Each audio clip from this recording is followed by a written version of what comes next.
There is a very valid scenario where the U.S. stock market keeps on moving higher.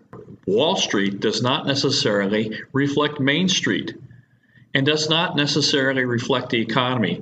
My research shows the fact that the global economy and the U.S. economy are slowing down and slowing down pretty quickly. So as the economies around the world slow down, you start to see foreign investors of people of means in Greece and Cyprus and France and China and Brazil and Argentina. They want to get their assets denominated into US dollars, the strongest currency on the planet. So the way to do that, of course, is to buy US assets, and the easiest and quickest one is to use the S&P or the Dow, some of the leading names in the world, and buy their stocks. And of course, you can see that. You see a lot of flight to quality. It's a capital flight. So it's a capital flow from the rest of the globe to the strongest nation on the planet economically and militarily would be the U.S., and you're starting to see capital flows here. That strengthens the U.S. dollar because there's demand for U.S. dollars. And of course, several of the analysts that I work with are saying that we're going to get an extremely strong dollar. Now, keep in mind, just a year ago, the U.S. dollar denominated in the DXY was around 86 to 88. It's now 96 to 98. That's a 10-point move. That's a really, really large move for a currency. And I'm hearing this could easily go to the low 100s, and in an extreme case, 120, which would really make the US dollar extremely strong. So let's bring this back to someone like Turkey, that I think is probably an ignition switch for us.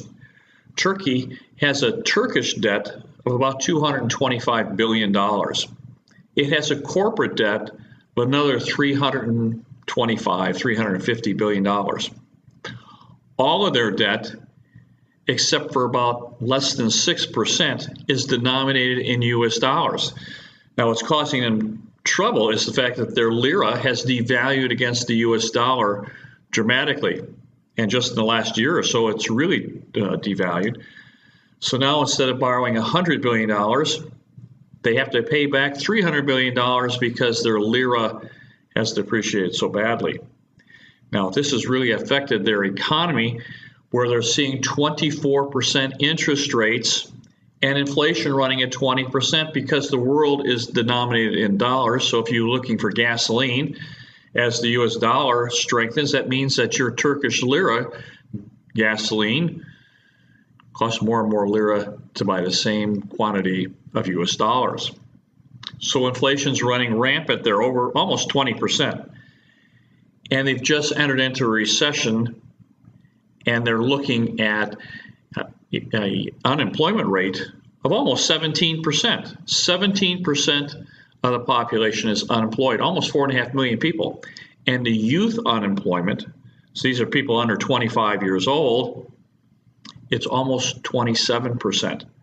Now, this causes lots of trouble, and you can see the fact that Erdogan is having problems with his own elections, and that he lost Ankara and he lost Istanbul, and of course, he's the president for life, and he's disputing, saying people rigged the elections, and of course, no one's called the winner yet because they have this dispute, and you are going to see social unrest in places like Turkey. Now, Turkey is just the tip of the iceberg. This, of course, goes to South Korea and to Taiwan and to Vietnam and Argentina and Brazil. And, of course, it looks at Spain, France, Germany, and Netherlands and Italy are already in recession. We've talked about the fact that Turkey is having trouble getting US dollars, and suddenly they're becoming great friends of Russia and China, and Russia and Turkey have just signed a mutual investment pact for $1 billion. So it injects $1 billion into Turkey because they really need the money. Now, why do we care? Because everything we do is globally connected. So when things start to slow down and perhaps Turkey defaults, Spanish banks are heavily invested in Turkish debt. They're at risk. So these get to be spiraling all on their own. I am not calling for a global recession, but we're certainly looking at a global slowdown and there's no end in sight for that slowdown. So what does this mean for you?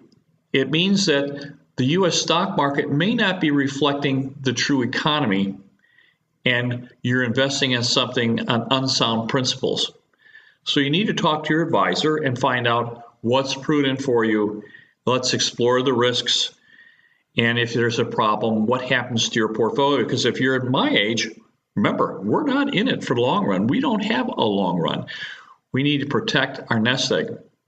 It also means that your business is probably vulnerable to a slowdown as well. Every business is going to be, whether you're a doctor or performs heart surgery, you can perform the heart surgery and maybe you're going to have trouble collecting. So we all need to look at our businesses and see what kind of vulnerabilities we have. Please start looking at building reserves, paying off your rents, getting some extra food and water and medicines that you need at your house, get some cash put together, and look at your cash flows.